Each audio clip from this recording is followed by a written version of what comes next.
¿Por qué contexto? ¿Por qué hablar del contexto? Estamos atravesando eh, eh, tiempos difíciles, tiempos tormentosos, tiempos de incertidumbre. Los niveles de incertidumbre nunca vistos, o al menos nunca vistos en esta era moderna, desde los años 50 para adelante. Nosotros como gestores de diferentes o en diferentes ámbitos, sea en nuestros trabajos, en nuestra empresa, en nuestra familia, somos gestores y vivimos en este mundo que nos ha tocado atravesar en este tiempo. ¿Por qué contexto? Hay que entender el contexto para poder gestionarlo. Harari, la semana pasada o la anterior, comentaba que la forma de atravesar esta situación no solo es a través de la cooperación, sino a través de la información, de procesar información. Y eso no es otra cosa que entender el contexto, entender lo que estamos viviendo y entender hacia dónde vamos. Un contexto o un tiempo donde los horarios se nos han desdibujado, porque hoy tenemos que trabajar desde casa y en su mayoría, y en la mayoría de los países donde se están tomando medidas para prevención de la propagación del virus. Entonces tenemos bueno, esos horarios que antes teníamos rutinizados se están empezando a desdibujar, y eso indudablemente nos genera un estrés adicional. Baja posiblemente la productividad de todos nosotros al mismo tiempo o en paralelo que bajan los ingresos, por ejemplo, de las empresas, bajan en los niveles de actividad que vemos en las ciudades y en los diferentes poblados. A la vez tenemos un volumen de información y un volumen de datos como nunca vimos, como nunca tuvimos. Y eso es un arma de doble filo en sí mismo, porque, como les comentaba, entender el contexto, entender lo que estamos viviendo, nos va a permitir gestionarlo mejor, pero esa hiperdata, esa hiperinformación que estamos teniendo en estos tiempos, también es un arma de doble filo, porque nos termina por abrumar, nos termina por marear y muchas veces termina por paralizarnos. Si se fijan, todos los días, y diría que todas las horas o minuto a minuto, estamos teniendo, al menos nosotros quienes de algún modo analizamos la realidad, estamos teniendo actualizaciones permanentes de diferentes lugares del mundo sobre las situaciones que están atravesando los diferentes países, las diferentes economías, proyecciones de diferentes fuentes y de diferentes ámbitos. Entonces, estamos en un mundo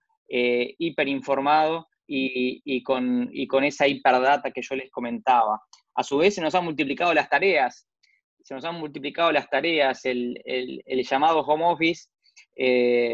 Si bien quizás en algún momento pudimos anhelarlo, en la práctica, y como se nos ha caído de golpe, ha provocado una multiplicidad de tareas para quienes debemos enfrentarlo y quienes debemos continuar con lo que teníamos planificado y más.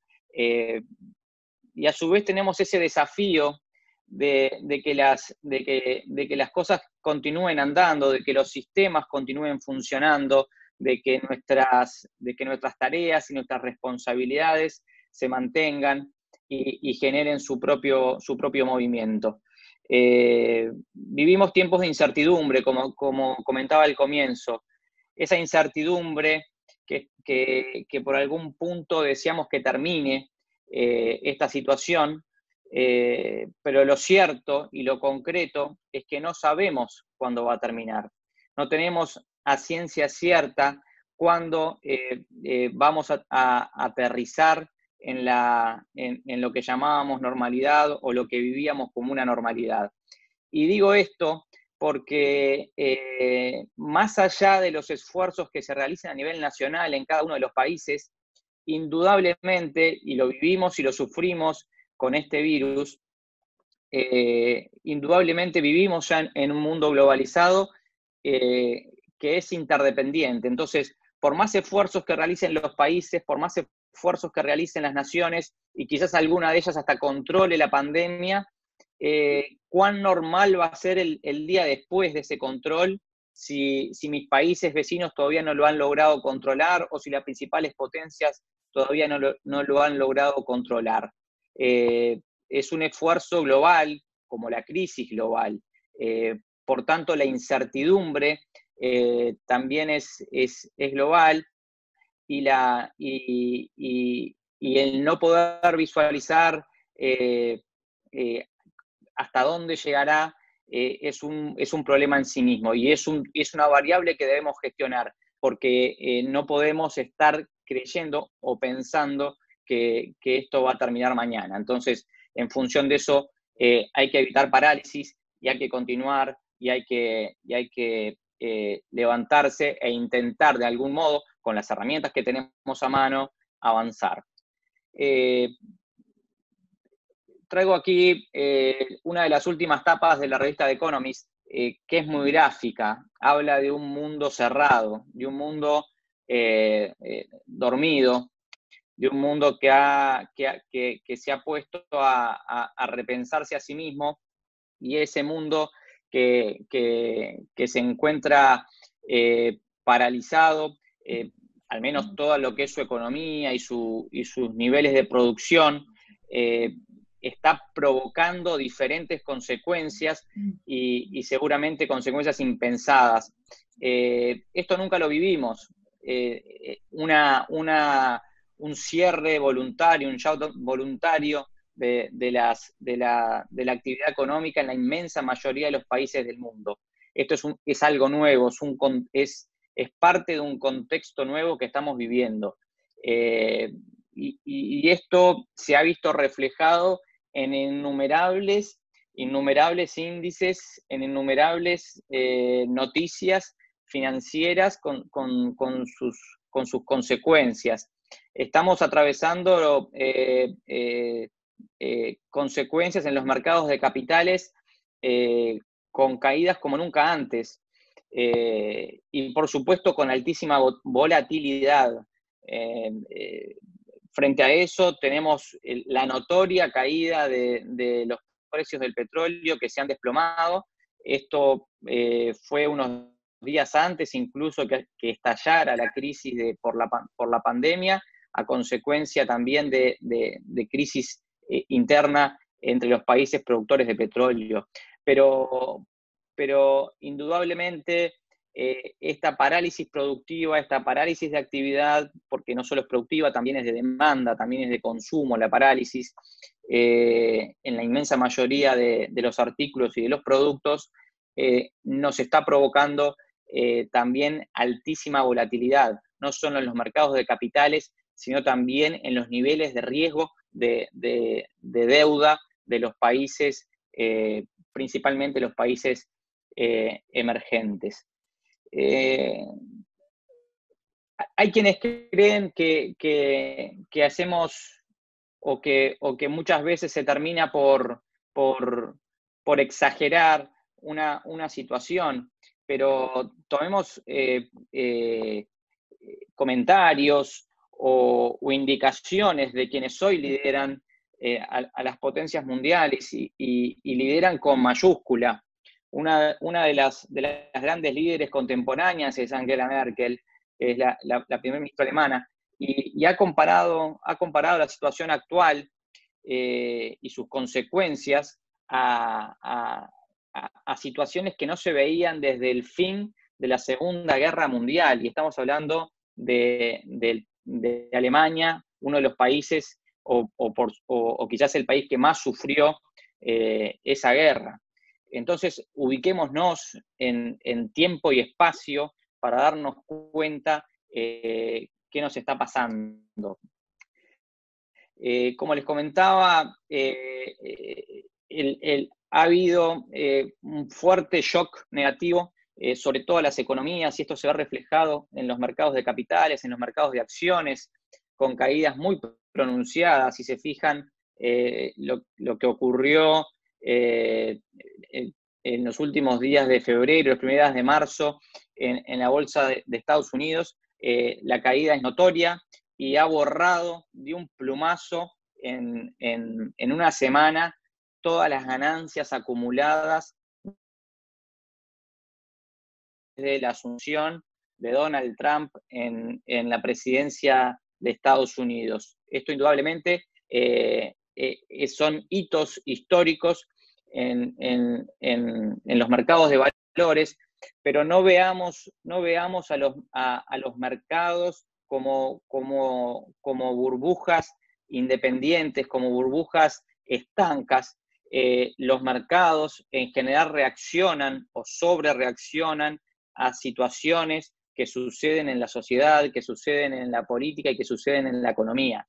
Son un reflejo y sobre todo cuando los gérmenes de las crisis no están dentro del sistema financiero como han sido este caso.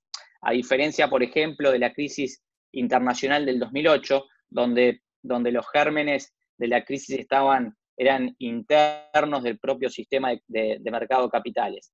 Esto no. Aquí está reflejando claramente que el mercado está recogiendo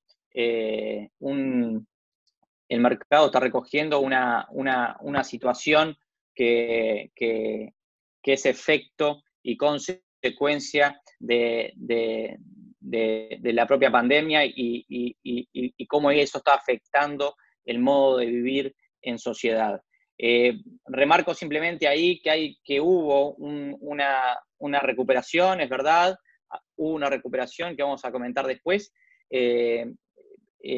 recuperación al fin, pero todavía no estamos muy próximos a concluir que esto es una recuperación firme. De hecho, posiblemente volvamos a ver que esa curva termine cayendo porque los fundamentos que llevaron a ese rebote todavía no están sólidos.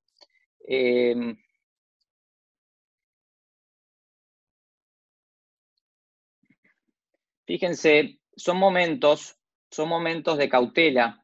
Muchos creen que esas caídas que fuimos apreciando en los mercados de capitales, en las bolsas de valores, generan oportunidades, generan oportunidades de comprar activos a muy bajo valor. No fueron solo ustedes a quien se les ocurrió esto, ¿verdad? Vean cómo se dispara en Google Trends el How to Buy Stocks, es decir, cómo personas, agentes ajenos a los mercados de capitales están merodeando para ver cómo entran y cómo se aprovechan de la situación y cómo entramos a especular con activos que en términos relativos para lo que se veía el año pasado y el anterior, pueden estar a precios bajos. Ojo, porque estas situaciones en general lo único que hacen es incrementar la volatilidad, incrementar el riesgo y por supuesto quienes no dominan los mercados terminan en general con un piñazo en la cara. Hablemos de contexto porque esta situación ha llevado a una parálisis general y esa parálisis general está provocando, por supuesto, desempleo en las grandes potencias. Vamos a referirnos en esta primera etapa o en este primer momento a Estados Unidos.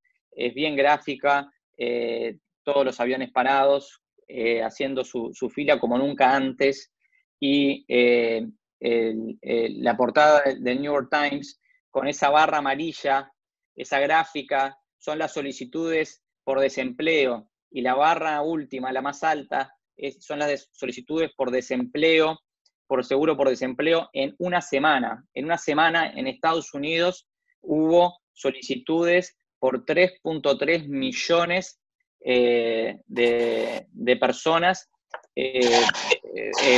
procurando un seguro por desempleo. Esto es récord absoluto e histórico. Nunca antes se había visto este quiebre en el mercado laboral norteamericano. Por supuesto, esto va a tener consecuencias de todo tipo, desde enfriamiento económico, con los niveles de consumo y apagando esa turbina de la economía, hasta, por supuesto, consecuencias mucho más dolorosas de tipo social, con niveles de incertidumbre y de incremento en las urgencias de las personas. Frente a este escenario, Estados Unidos vuelve a tomar cartas, vuelve a tomar de su menú de instrumentos, algunos que ya conocimos en la última crisis, repotenciados, ¿sí? La Casa Blanca y Donald Trump a la cabeza han propuesto un rescate de más de $2.000 millones, y esto indudablemente viene complementando con la reducción de las tasas de interés que ha propuesto la Reserva Federal, que vuelven a estar en cero o tendiendo a cero. Es decir, hoy el valor del dinero vuelve a estar en cero, con lo cual, si bien volvemos a ver la misma herramienta que se utilizó en el año 2008, la vemos muy acelerada y muy fuerte, lo que va a provocar indudablemente una sobreoferta de dólares y por tanto una menor presión de su valor.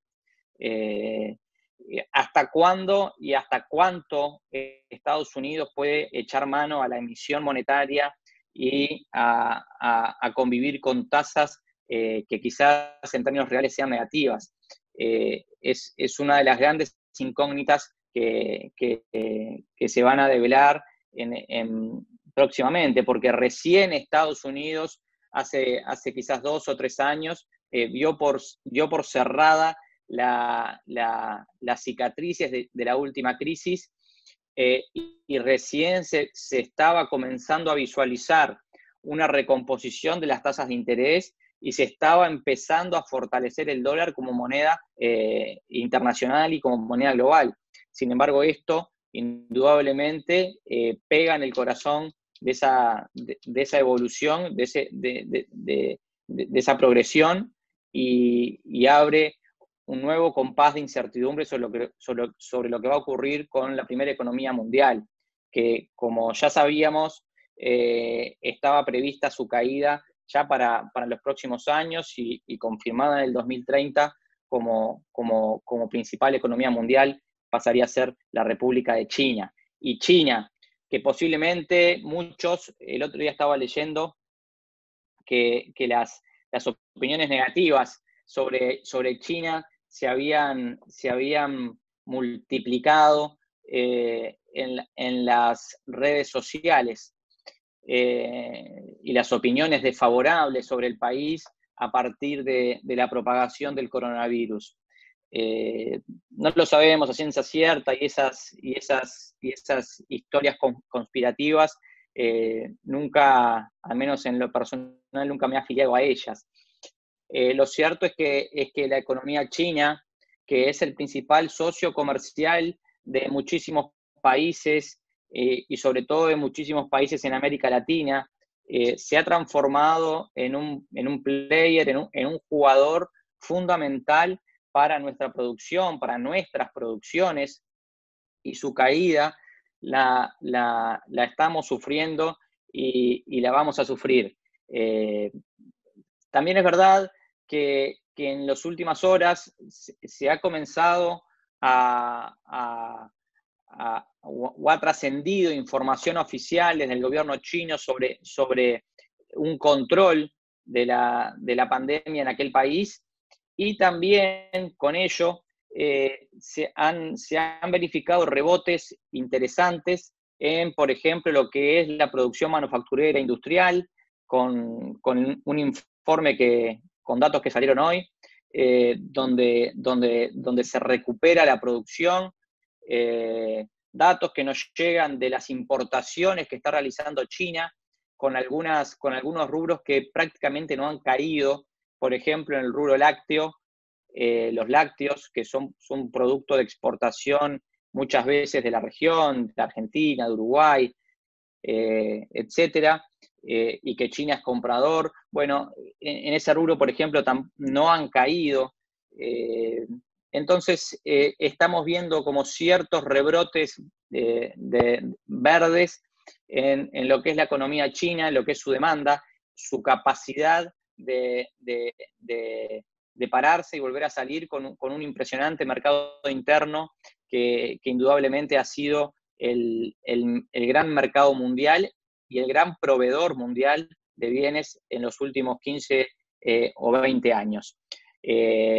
China sigue siendo nuestra gran apuesta en cuanto a reactivación económica en todos los países y en particular en los nuestros, que son países exportadores de alimentos en muchos casos.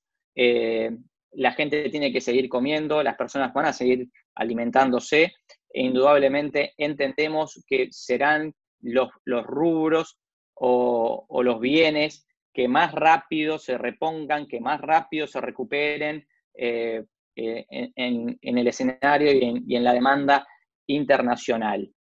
Hablemos de contexto, porque el comercio, ya sea de bienes o de servicios, es fundamental para todas las economías, sobre todo economías fuertemente abiertas, como es la economía peruana, como es la economía chilena, incluso la economía uruguaya. Vivimos del comercio internacional, porque entre otras grandes cosas y otros grandes factores, no tenemos grandes mercados internos, entonces debemos salir a colocar nuestra producción.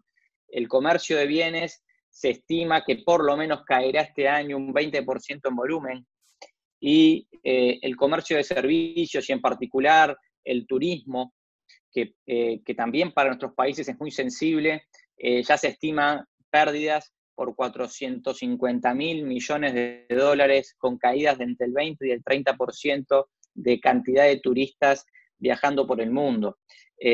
Son caídas muy pronunciadas, que nunca se vieron y que tendrán su consecuencia notoria en los desempeños económicos de nuestros países.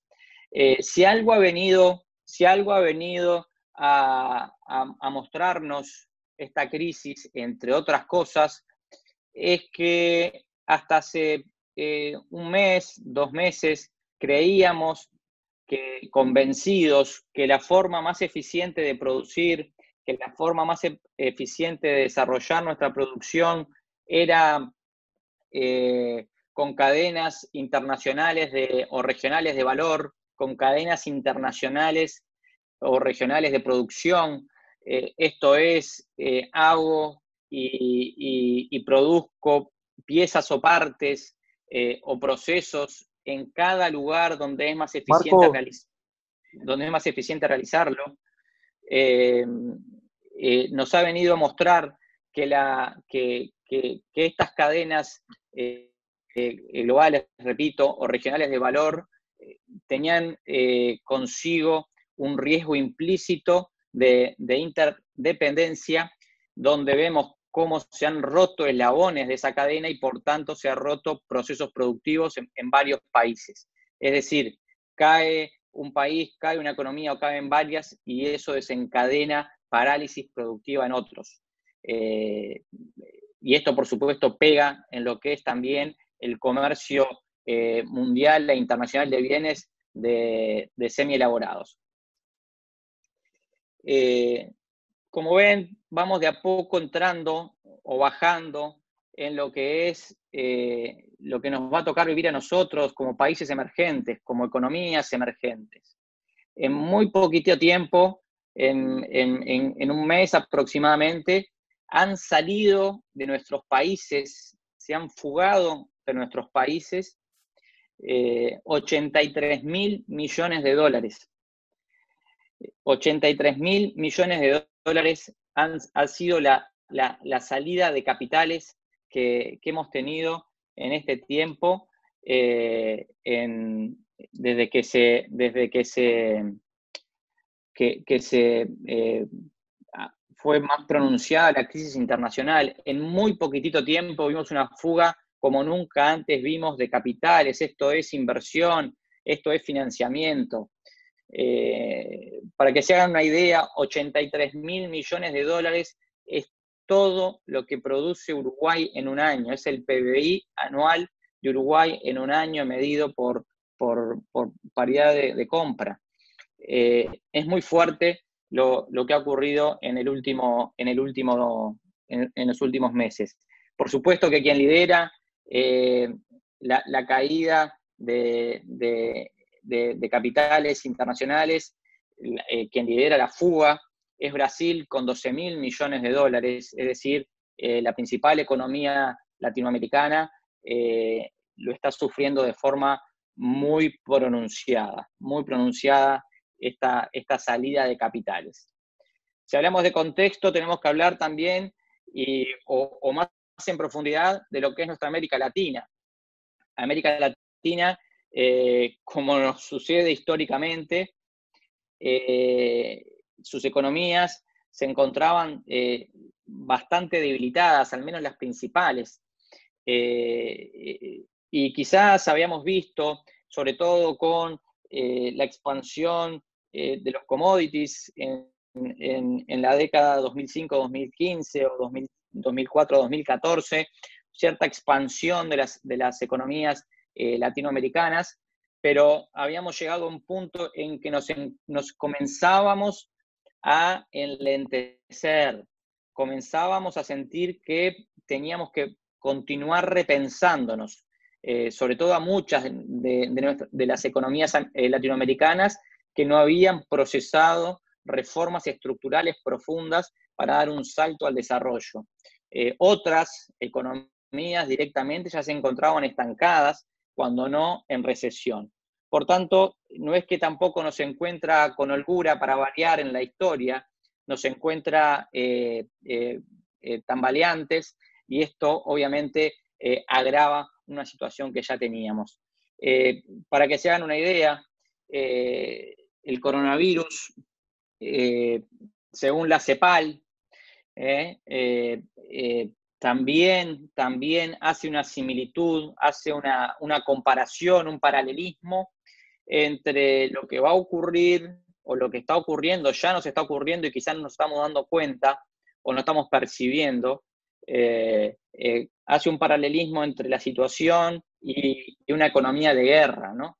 Es la CEPAL que en su momento a principio de año había pronosticado un crecimiento del Producto Bruto Interno latinoamericano en 1.3%, ahora ha modificado y ya habla de un escenario por lo menos, estamos hablando de mínimas, porque ahí no está incluido el efecto de la caída de Estados Unidos todavía, recoge China, recoge Europa, habla de caídas regionales del PBI latinoamericano en 1.8%.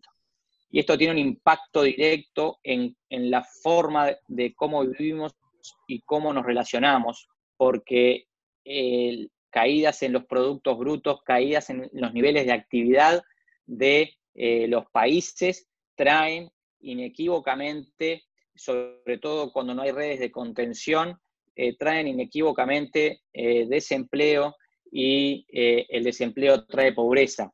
Y ahí la CEPAL estima que vamos o los latinoamericanos vamos a volver a ver niveles de pobreza en el entorno de 220 millones de personas viviendo bajo la línea de pobreza. Va a haber un salto significativo en el entorno de 35 millones de personas caerán en la pobreza este año. Es casi un incremento del 20% de los niveles de pobreza actual. Y de extrema pobreza se está hablando que alcanzará a los 90 millones de personas.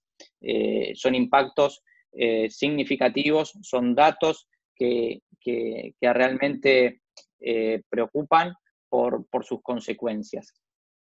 Hablemos un poco de contexto, y cuando hablaba de red de contención, hablaba de red de contención social, me estaba refiriendo, entre otras cosas, a la seguridad social y a los muros de contención que la seguridad social genera. Fíjense, en Perú, quizás muchos de ustedes podrán corregirme luego, el 70% de los trabajadores trabaja en mercado informal, esto es, sin redes formales de contención social, de seguridad social. Y Perú ha sido uno de los países que ha adoptado medidas más rápidas y más fuertes o más severas para evitar la propagación del COVID, generando, por supuesto, caídas muy importantes en aquellos trabajadores que son autónomos o son informales y deben salir a buscar sus ingresos todos los días porque no dependen de estructuras formales. A esos núcleos sociales muy importantes, el Estado debe llegar de algún modo.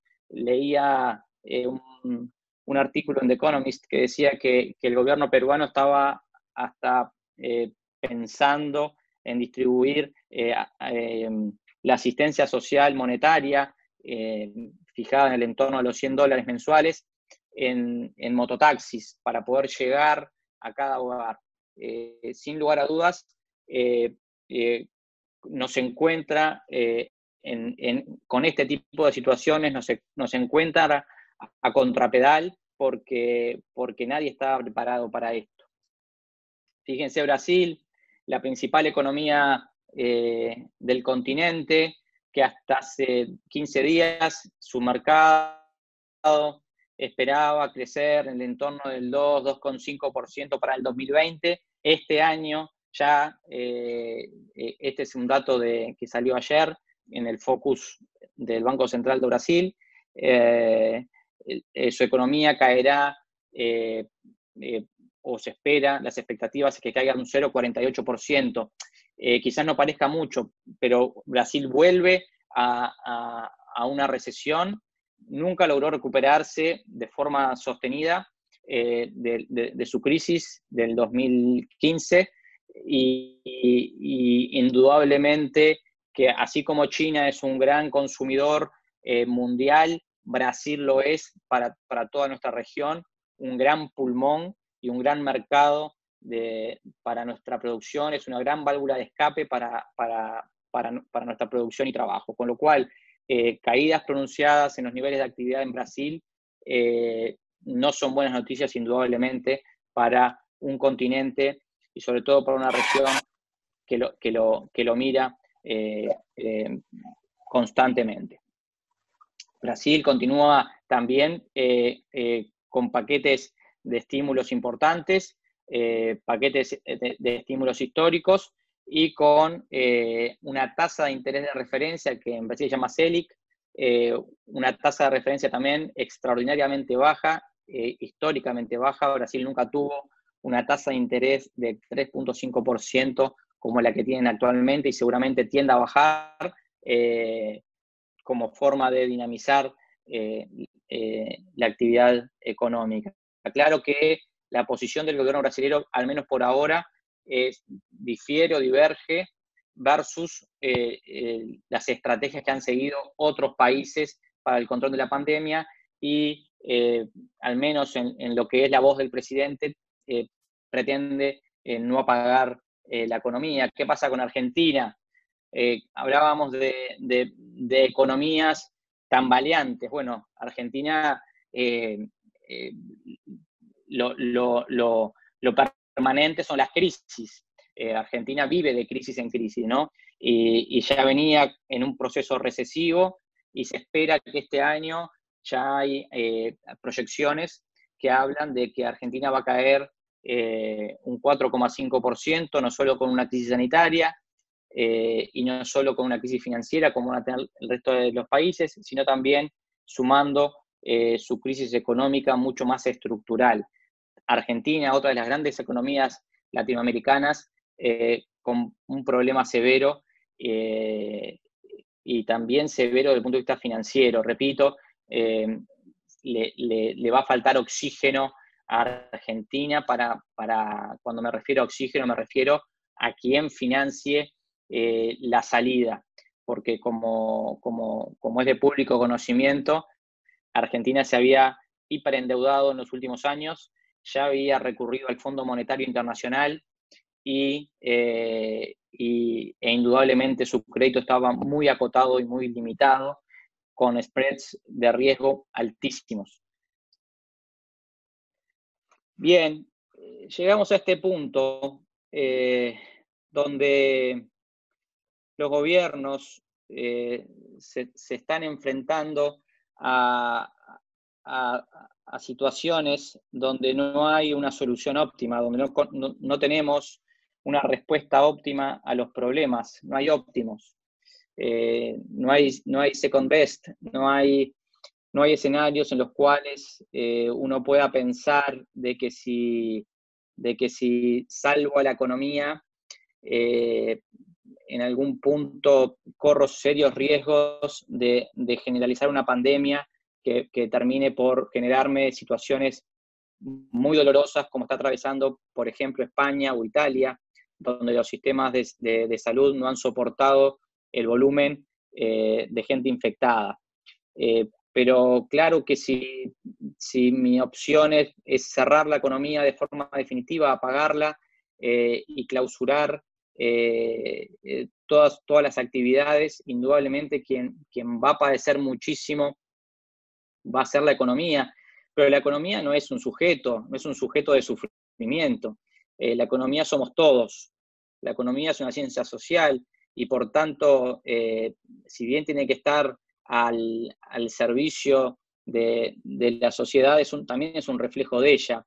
Entonces, cuando me refiero a que no hay óptimos, es porque indudablemente la gestión de la toma de decisiones a nivel oficial, a nivel de gobiernos, no está siendo fácil, y las elecciones en las medidas tampoco. No hay camino posible sin atravesar algún dolor. Hablemos un poco de gestión, porque hemos hablado mucho de contexto. Quienes me conocen o quienes han asistido a mis clases o a alguna otra conferencia, no me caracterizo por ser pesimista. Es decir, he tratado de ser bastante claro, bastante preciso para ubicarnos en tiempo y espacio y no generar falsas expectativas. Pero tampoco es mi intención agravar las expectativas, de ningún modo. Siempre creo que hay una luz al final del túnel y hacia allí vamos. Siempre hay un día después y siempre hay un mañana sobre el cual pensar y preocuparnos y ocuparnos.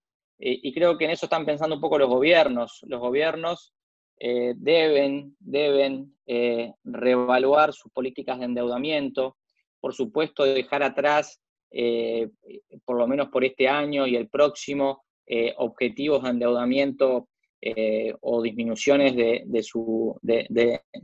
endeudamiento público. Y no solo eso, quizás aprovechar nosotros, países emergentes, aprovechar condiciones que puede haber en cuanto a tasas, como comentábamos, extraordinariamente bajas, o liquidez, ¿sí? O hiperliquidez en los mercados internacionales a través de las emisiones que están haciendo tanto Europa como Estados Unidos. Para que se hagan una idea, hablando de endeudamiento, el FMI ha publicado que se ha batido récord histórico de cantidad de países que están solicitando asistencia. Casi 80 países le están tocando la puerta al Fondo Monetario Internacional en estos momentos para pedir ayuda. Están colapsando la capacidad de asistencia. posiblemente veamos a un Fondo Monetario a capacidad plena en sus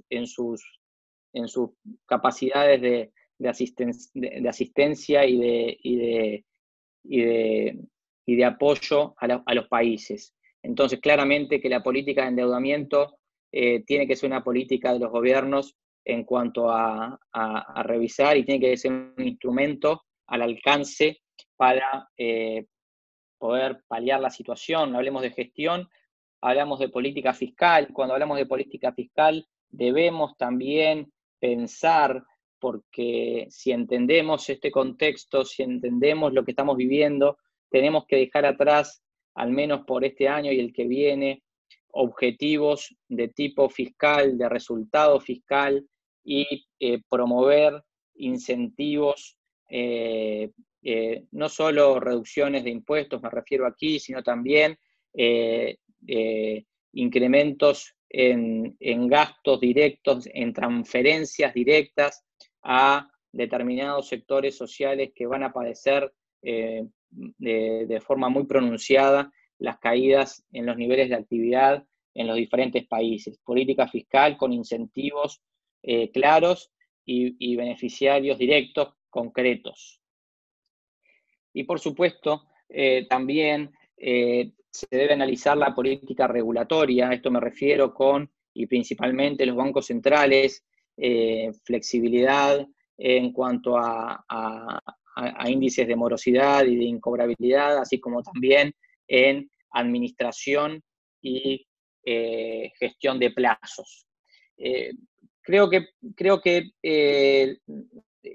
no estamos descubriendo nada nuevo, pero sí tienen que ser políticas coordinadas e indudablemente, como comentaba antes, no habrá políticas sin costos, no habrá políticas sin costos, ya tenemos un costo implícito.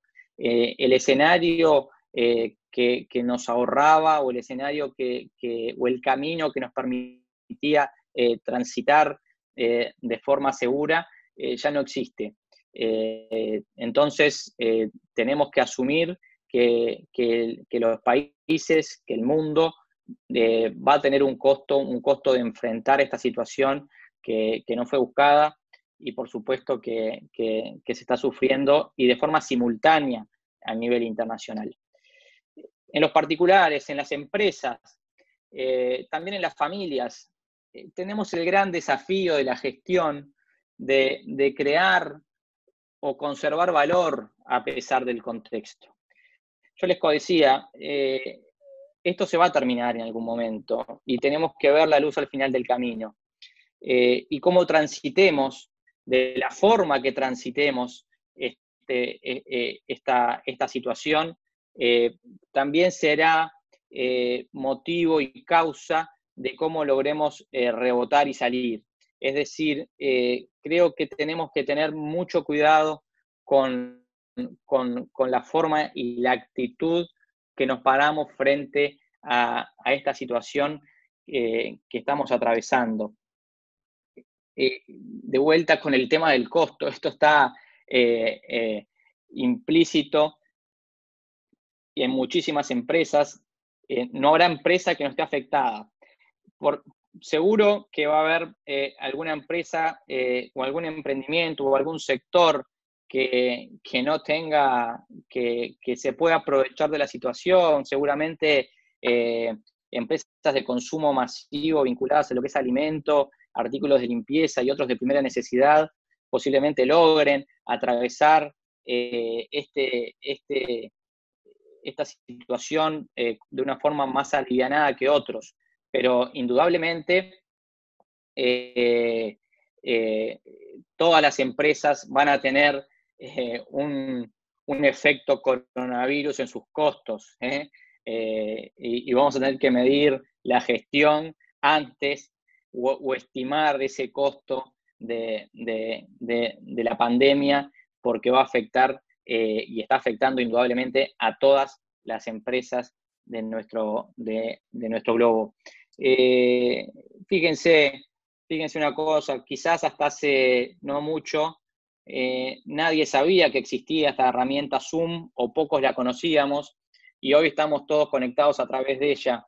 Eso habla de una capacidad de adaptarnos, de una capacidad de adaptarnos al cambio y adaptarnos a nuestras realidades, de echar mano a las herramientas disponibles y de pensarnos afuera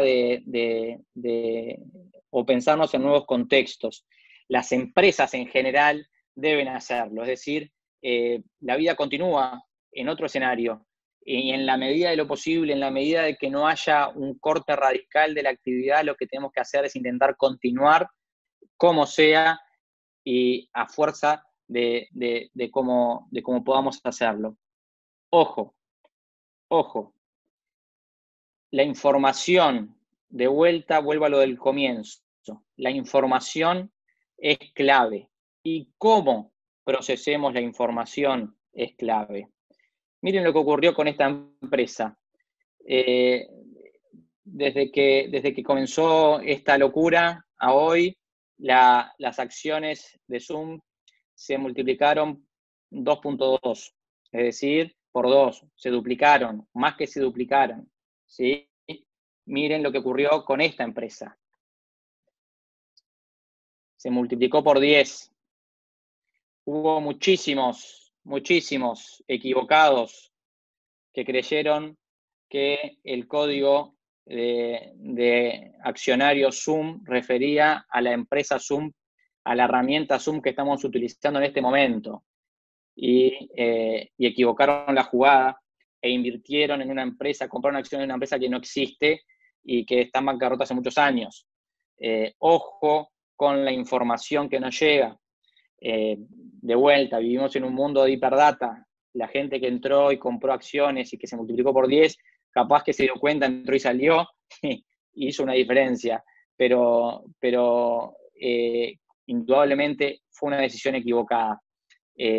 Ojo con la hiperdata, ojo con la marea de información que nos llega, con la marea de información que tenemos que consumir a diario, porque del cómo procesemos esos datos, del cómo procesemos la información, es como mejor nos pararemos para atravesar esta crisis. Yo creo que los particulares, las empresas, cuando hablo de particulares, hablo del sector no gobierno, me refiero a empresas, me refiero a familias. Debemos activar nuestro modo de cooperación. Y no son palabras voluntaristas. Yo creo que en Uruguay tenemos un dicho que se dice que a poroto se llena la gallina.